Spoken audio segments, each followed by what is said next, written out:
The man who loved me never broke my heart. The man who broke me never really loved me. So why did I choose the one who hurt me? This question haunted me for 2 years after I destroyed the best relationship of my life. And here's what I discovered. Sometimes we don't choose love because it feels safe. We choose love because it feels necessary.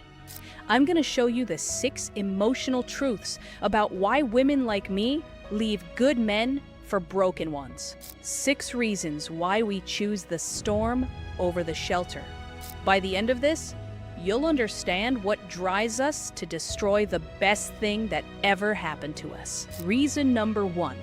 I confused drama with chemistry. For 3 years, he loved me quietly, consistently, predictably. Every morning, he brought me coffee exactly how I liked it.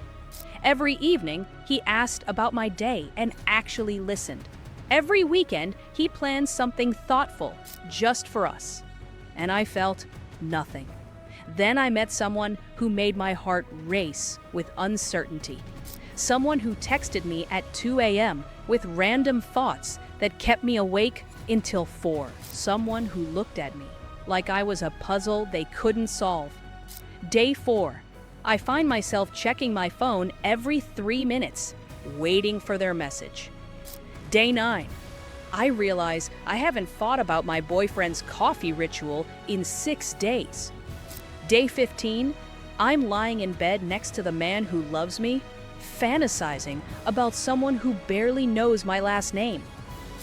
Here's what psychology calls intermittent reinforcement.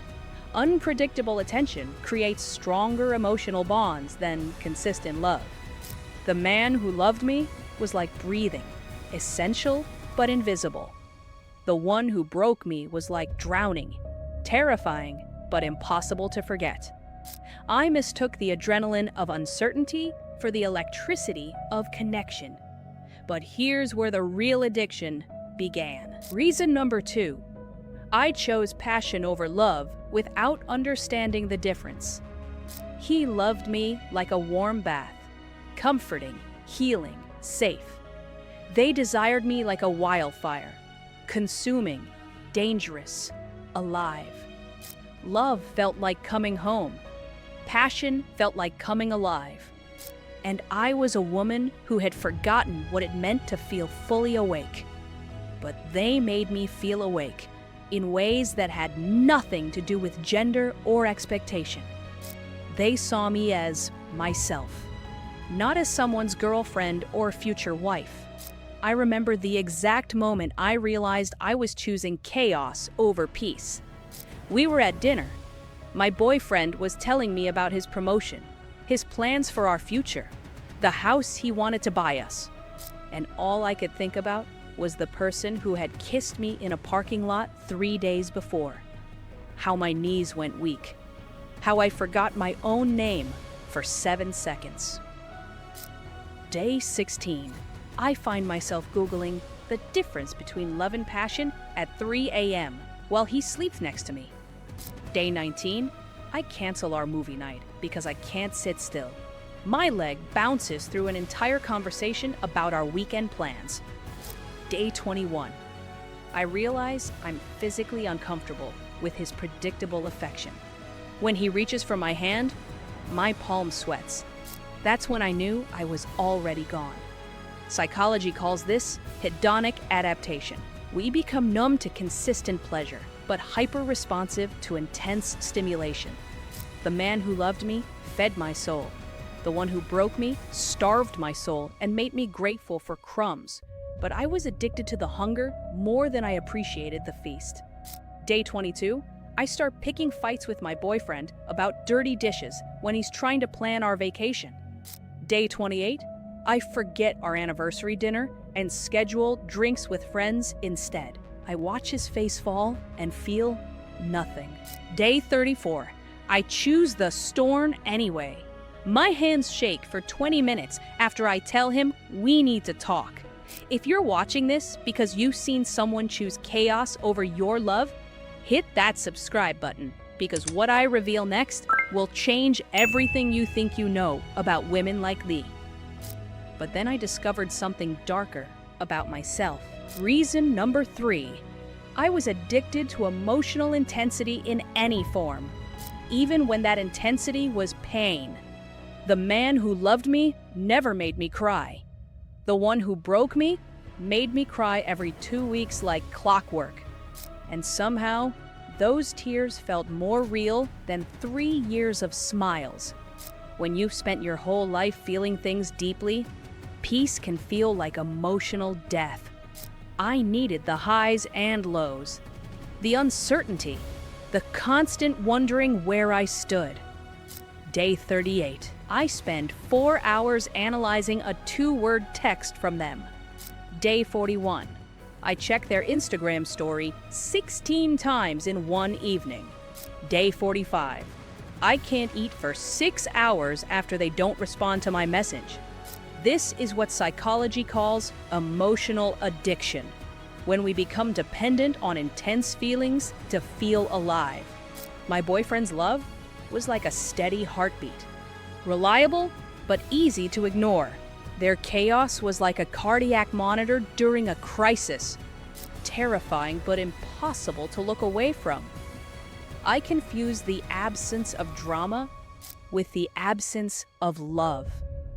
I confused emotional peace with emotional emptiness. The man who loved me wanted to give me stability. I wanted someone who would make me question everything, including my own sanity. But here's the part that still makes me sick. Reason number 4. Security felt like a beautiful prison I desperately wanted to escape. He offered me everything I thought I wanted. Commitment, consistency, a future mapped out in careful detail. But something inside me recoiled from the certainty of it all. When he talked about marriage, I felt claustrophobic. When he planned our vacation 6 months in advance, I felt suffocated. When he loved me exactly the same way every single day, I felt trapped. The person who broke me offered me nothing but uncertainty, and uncertainty felt like freedom. Day 53. I realize I've been unconsciously pushing him away for months. I count back. 14 canceled dates, 9 deflected conversations about our future. Day 57. I cancel our weekend trip and spend the time thinking about someone who probably won't even text me back. I throw up twice from anxiety. Day 61. I look at this good man who loves me and feel like I'm betraying myself by staying. My chest tightens every time he says we instead of I. Psychology calls this commitment phobia, but it's deeper than that. It's the terror of being known completely, of being loved for who you are instead of who you could become. The man who loved me saw my potential and wanted to nurture it. The one who broke me saw my chaos and wanted to amplify it. I chose amplification over nurturing because I was afraid of becoming too comfortable with being loved.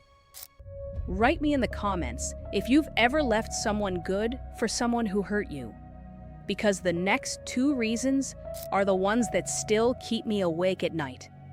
And here's the truth that breaks my heart the most. Reason number 5. Deep down, I didn't think I deserved the love he was offering. He looked at me like I was a gift. I looked at myself like I was a problem that needed solving.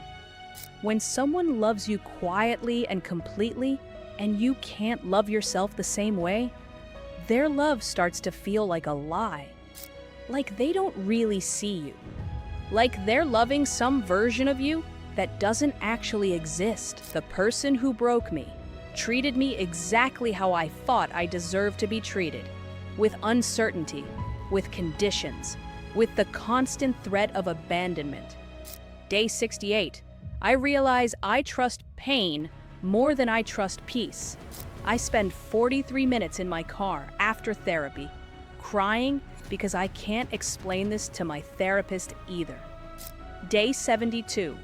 I sabotage another romantic evening because I can't handle being cherished. I pick a fight about his mother just as he's lighting candles. Day 76. I choose chaos because it matches the noise in my head. When they text me at midnight, my heart pounds, but I feel relieved. This is what psychology calls self-worth dysregulation. When love feels foreign because shame feels familiar. He loved me like I was worthy of everything beautiful. I loved myself like I was lucky to get scraps. So I chose the person who offered me scraps and called it chemistry. The man who loved me was trying to heal wounds I didn't even know I had. The one who broke me was reopening wounds I thought I deserved to keep. And here's the darkest truth of all. Reason number 6. Chaos was my comfort zone because trauma had taught me that love always ends in loss.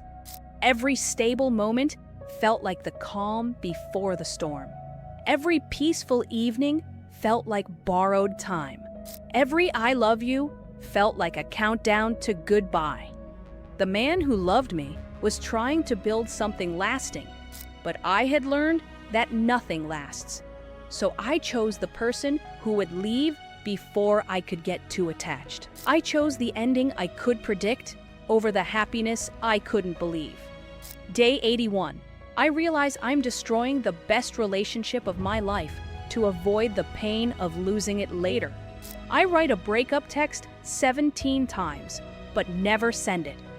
Day 84. I choose the certain pain of chaos over the uncertain gift of love. I meet them at a coffee shop and feel my stomach drop when they barely look up from their phone.